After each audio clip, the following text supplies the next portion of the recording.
जब चोट सर पे लगता है तो इसका दर्द पूरा शरीर को महसूस होता है। जम्मू कश्मीर भारत का सर है और इस पे होने वाले हर अटैक पूरे देश को दर्द से भर देता है।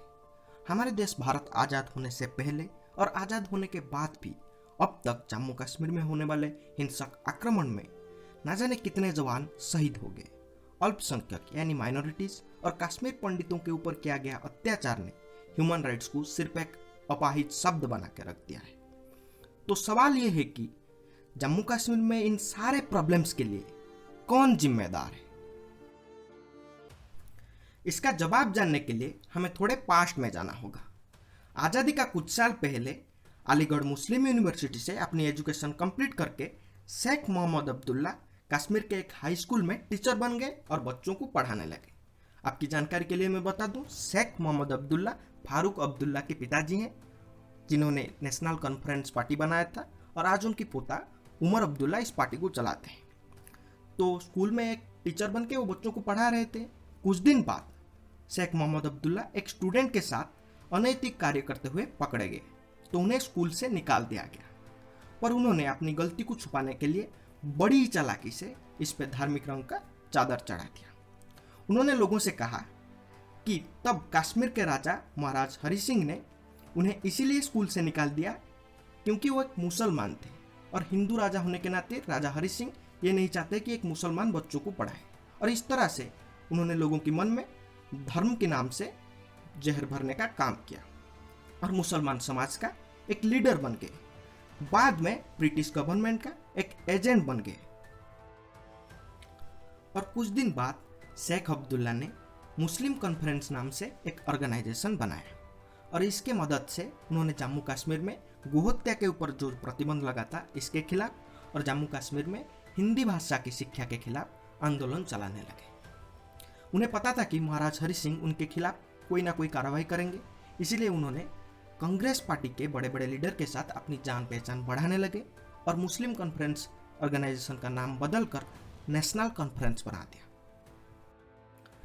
1946 में शेख अब्दुल्ला ने महाराजा हरि सिंह के खिलाफ कश्मीर छोड़ो आंदोलन चलाया। तब उनके परम मित्र जवाहरलाल नेहरू जी गांधी जी के विरुद्ध में जाकर अपनी परम मित्र शेख अब्दुल्ला के साथ आंदोलन में शामिल होने का ऐलान किया।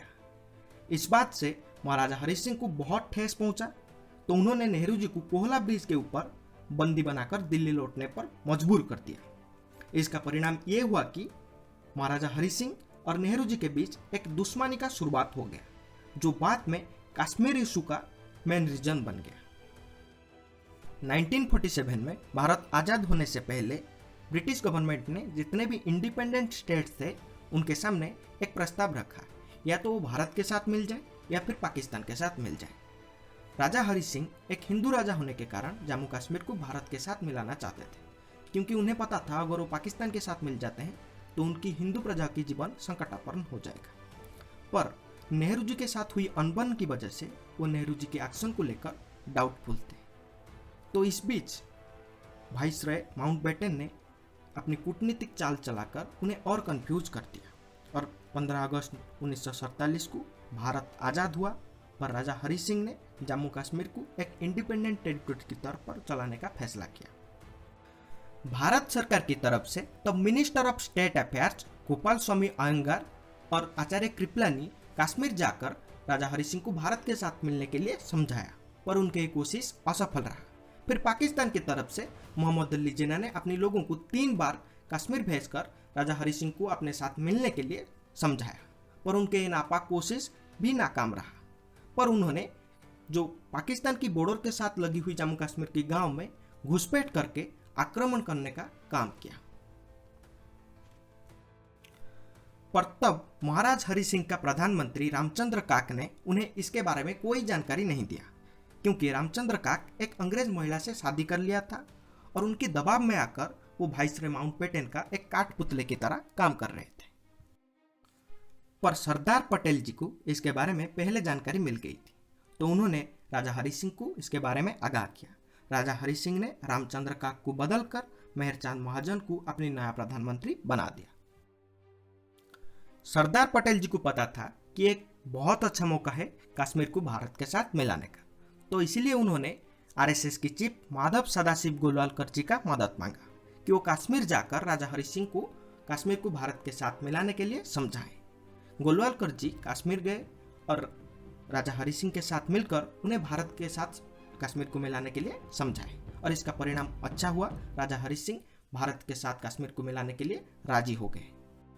तो राजा हरि सिंह को भारत की तरफ ढलते हुए देखकर पाकिस्तान ने राजा हरि सिंह और उनके प्रधानमंत्री मेहरचांद महाजन जी को अपहरण करने की बार बार कोशिश की, पर मेहरचांद महाजन बहुत चालाक थे। उन्होंने पाकिस्तान को हर बार चकमा दे दिया। पाकिस्तान ने किसी गलत इंसान को हर बार राजा हरि सिंह समझकर अपहरण करता था। तो पाकिस्तानी सेना अपनी नापाक कोशिश से बार बार नाकाम होने के बाद 20 अक्टूबर को जम्मू कश्मीर के नॉर्थ वेस्ट इलाका में करबाइल नाम की एक जनजाति उनकी ड्रेस पहनकर जम्मू कश्मीर के ऊपर अटैक किया। तभी जम्मू कश्मीर में मौजूद कुछ गद्दारों ने उनकी साथ दिया। 26 अक्टूबर को राजा हरि सिंह जम्मू कश्मीर को भारत के साथ मिलाने के लिए नेहरू जी के पास प्रस्ताव भेजा, पर नेहरू जी चुपचाप बैठ गए, क्योंकि नेहरू जी ये चाहते थे कि जम्मू कश्मीर को भारत के साथ मिलाने से पहले राजा हरि सिंह अपनी राजगादी छोड़ दे और सारे पॉलिटिकल पावर शेख अब्दुल्ला को दे दें। पर राजा हरि सिंह और उनकी प्रजा इसके खिलाफ थे। इधर जैसे जैसे नेहरू जी का ईगो बढ़ता जा रहा था, उधर पाकिस्तानी सेना वैसे ही आगे बढ़ता जा रहा था। गिलगिट बाल्टिस्तान पार करके पाकिस्तानी सेना अब पूंछ और उरी में आके पहुंच गया था।